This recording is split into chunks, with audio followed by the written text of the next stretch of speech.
Unang hirit, serbisyong totoo ang unang hirit, ang saya-saya. Mga kapuso, bukas March na naman, panahon ng graduation at pagsisipagtapos ng mga estudyante.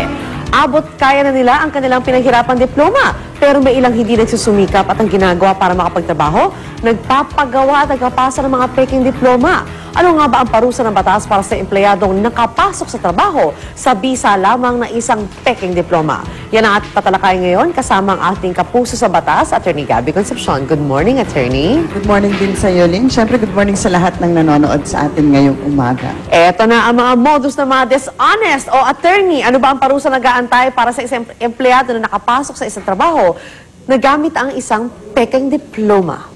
Well, of course, naman talaga namang mahirap na pilitin natin po ang isang employer na tumanggap na isang empleyado na sa umpisa pa lamang sinungaling Dubious diba? na, oo. So, can he be refused employment? Of course, pero syempre mas malaking issue kung yung isang aplikante natanggap na. Oo. At later on na lang malalaman na yung employer na nagsinungaling pala to at in certain cases gumamit pa ng peking diploma at Yes. peking transcript of records. Sa mga ganyang kaso, generally, magkakaroon siguro, sa palagay ko, ng ground for valid termination of employment, lalo na nga kung meron talagang fraudulent acts by Yes. falsification, di ba?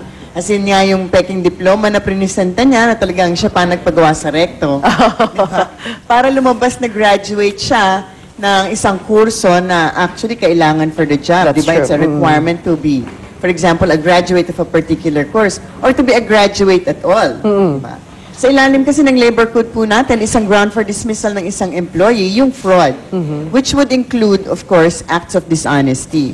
Siyempre, hindi naman lahat ng acts of dishonesty termination kaagad. It has to be a serious form of dishonesty amounting to fraud. Lalo na nga kung usually po pa kasi pag nag-apply kayo, dun sa application form naman, meron namang warning naman talaga din yung ibang mga employer, di ba? Na nakalagay talaga sa form, eh kung meron talagang misrepresentation or concealment, ito ay isang ground for termination of employment. At nakikita na natin to na sa application form, so hindi rin nila masasabi na hindi nila alam na ito pala ay isang ground.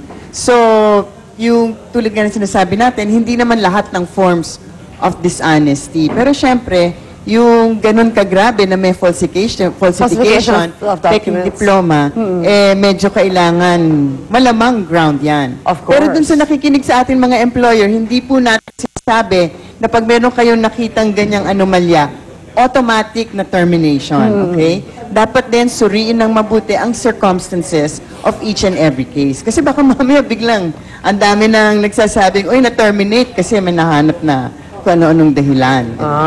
Okay, pero is it just termination? Wala bang kasong pwede isang palaban sa kanila? Fraudulent, diba? Kasi like you said, fraudulent means yung ginamit nila just to enter a job. Well, it depends siguro. Kasi katulad nung, hindi naman lahat ng falsification can be a criminal case, for example, if that's what you're asking.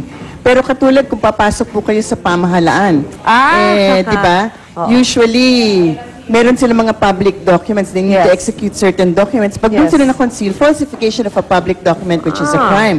Kuminsan naman kung under oath, kasi kuminsan under oath yung mga forms or personal data sheet, magiging perjury. Kasi yung perjury, nagsinungaling ka that there's an oath that parang merong before a notary public, yun perjury naman yun. Yun talagang mga malinaw na kaso for a crime, like perjury or falsification. Pero paano ng promotion naman? Like, can it be, sasabihin na employer na, nag-falsify ka ng ano, magaling ka sana, pero I'm not going to promote you. Well, You'll just be there syempre naman, forever. especially kung may standards talaga yung employer. Of course, dapat po natin tandaan na yung constitution natin and our labor laws, all things being considered, and all things being equal will favor the poor employee who's only na ang kanyang property right lamang ay ang trabaho niya, di ba?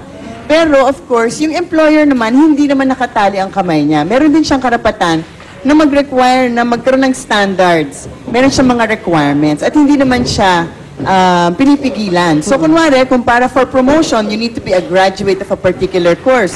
Or kung minsan, hindi lang graduate, dapat may master of degree. Yun, pwede niyang i-impose yun. Pero tulad nga na sinasabi natin, under the circumstances palagi, katulad sa isang kaso, 29 na taon na nagtatrabaho yung empleyado. At Before magaling. At magaling. Magaling. Meron mga awards Oo. for exemplary performance. Sabi naman ng Korte Suprema, Go. under the circumstances, Yes. hindi mo na pwedeng i-terminate yung Yes, employee for oo. making a misrepresentation. Kasi, under the circumstances, hindi na siya parang makatarungan, Yeah. kumbaga. Plus, Yung it's sa serious job. At saka yung sa isang kaso pa, okay, hindi, nung nagpunta yung employer sa eskwela, hindi pala talaga graduate. Oo. Pero sabi ng Korte Suprema, under the circumstances, dismissal was too severe. Okay. A penalty kasi pinamarcha siya nung, kumbaga kulang lang siya ng 3 units, pinamarcha ng eskwela. So hindi talaga klaro na talagang dishonest siya. Alright, so mga employer, just be careful na when you choose your employees, di ba? Para iwas gulo. Maraming salamat, Attorney Gabby Concepcion. Maraming salamat din. Ayan, sana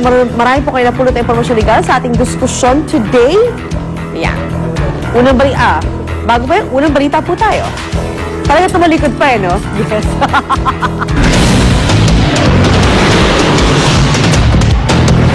Ang mga unang balita